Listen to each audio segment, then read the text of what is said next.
Cabang olahraga basket telah mulai menggelar pertandingan dalam Pekan Olahraga Provinsi ke-13 di Gedung Olahraga Baturaja, Oku. Selain cabur basket, ada beberapa pertandingan yang digelar sebelum pembukaan Porprov, di antaranya futsal dan sepak takraw yang digelar di Kabupaten Oku Selatan. Menurut Ketua KONI Oku, sejauh ini seluruh venue di Kabupaten Oku sudah siap untuk mempertandingkan cabur di ajang Porprov.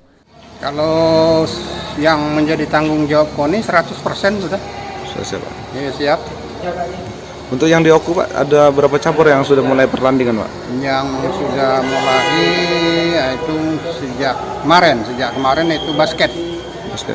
Basket sudah mulai sejak kemarin. Ini perkiraan yang sudah mulai diperlombakan sebelum pembukaan tanggal 21 ini apa, Pak? Basket, futsal sepak takraw di selatan.